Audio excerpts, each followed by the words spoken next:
ہمارے ذہنوں میں جو معیارات بیٹھے ہوئے ہیں وہ کیا ہے؟ کامیابی پیسے سے ہے، کامیابی جائیداد سے ہے، کامیابی کاروبار سے ہے، کامیابی شہرت سے ہے، کامیابی اقتدار سے ہے.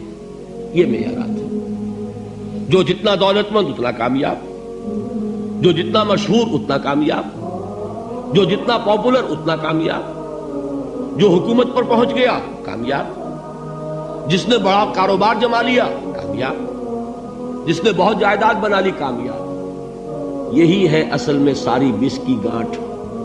جو تصور کامیابی کا ہوگا اسی کے مطابق آپ کی بھاگ دوڑ ہوگی، اسی کے لیے جد و جہد ہوگی، اسی کے لیے توانائیاں صرف ہوں گی، اسی کے لیے دن رات کی مشقت ہوگی. یہ ہے اصل شے جس کی یہاں نفی ہو رہی ہے. کامیابی دولت سے نہیں، کامیابی شہرت سے نہیں، کامیابی اقتدار اور طاقت اور حکومت سے نہیں، بلکہ کامیابی ہے ایمان سے، عمل صالح سے، تواصی بالحق سے، تواصی بالصبر سے. آپ غور کیجئے اس نقطہ نظر کا، اس ایٹیچیوڈ کا، یہ جو مینٹل ایٹیچیوڈ ہے اس کا بدل جانا ہی انسانی شخصیت کے اندر انقلاب برپا کرے گا. اب آپ کا نتیجہ کیا نکلا؟ اگر تو دولت سے کامیابی ہوتی تو قارون بہت کامیاب تھا، اگر حکومت سے کامیابی ہوتی تو فرعون اور نمرود بہت کامیاب تھے. کامیابی ان سے نہیں ہے. کامیابی انسان دولت میں قارون کی دولت تک پہنچ جائے اور دنیا میں دبدبہ اور اقتدار اور سلطنت اور حکومت کے اعتبار سے وہ نمرود اور فرعون کا مقام حاصل کر لے، وہ ناکام ہے، خائب ہے، خاسر ہے، برباد ہے. اور ابو ذر غفاری کامیاب ہے، چاہے ان کے پاس کچھ نہیں تھا، جھونپڑی تک نہیں تھی، کوئی گھر نہیں تھا. حضور نے فرمایا ہے اللہ کے کچھ بندے ایسے ہوتے ہیں جو کسی محفل میں جانا چاہیں تو انہیں اجازت نہ ملے، جو کہیں اگر رشتہ کرنا چاہے کوئی ان سے رشتہ کرنے کو تیار نہ، کہیں کوئی سفارش کرنا چاہے تو ان کی کوئی بات ہی نہ سنے.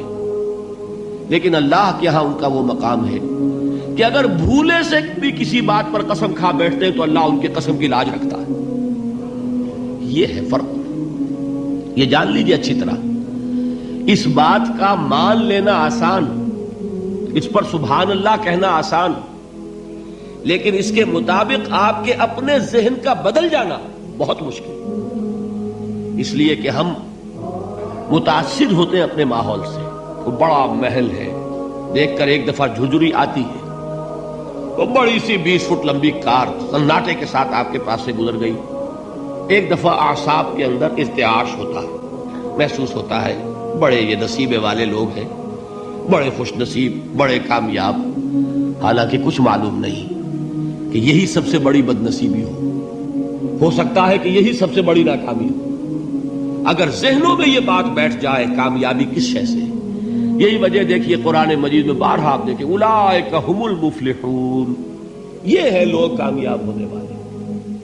آج یہ آپ نے نماز میں وہ آیات سنی، یا ایھا الذین آمنوا ارکعوا واسجدوا واعبدوا ربکم وافعلوا الخیر لعلکم تفلحون. اے ایمان والو، رکوع کرو، سجدہ کرو، اپنے رب کی پرستش اور بندگی کرو اور اچھے کام کرو تاکہ تم کامیاب ہو جاؤ. تو کامیابی کن چیزوں سے ہے؟ یہ ہے سب سے بڑا سبق. یہ ہمارے دل میں اگر بات بیٹھ جائے، ٹھک جائے، تو زندگی بدل جائے گی. صبح و شام بدل جائیں گے، نقشے بدل جائیں گے، بھاگ دوڑ کا رنگ بدل جائے گا، ویلیو سٹرکچر بدل جائے گا.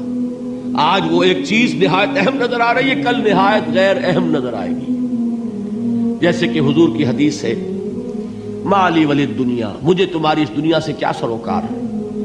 انما مثلی کراکب استظل تحت شجرۃ ثم راح فترکها، میری مثال تو اس سوار کی سی ہے جو تھوڑی دیر کے لیے ایک درخت کے سائے میں ٹھہرتا ہے سستانے کے لیے، پھر وہ اپنا راستہ لیتا ہے. اسے اس درخت سے مستقل تعلق اس کا نہیں ہے، وہ اس کا گھر نہیں، وہ اس کی منزل نہیں. اسی طرح یہ دنیا میرا گھر نہیں ہے.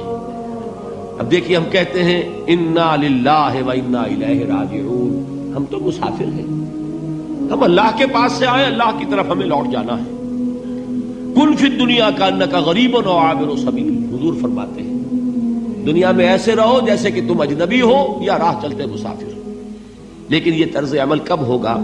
جبکہ یہ آیت ہمارے ذہنوں کے اندر بیٹھ گئی ہو، والعصر ان الانسان لفی خسر الا الذین آمنوا وعملوا الصالحات وتواصوا بالحق وتواصوا بالصبر۔ یہ ہے اصل بات جو میں نے عرض کیا تھا کہ میں بتاؤں گا صحابہ کیوں ایک دوسرے کو یاد دلاتے تھے۔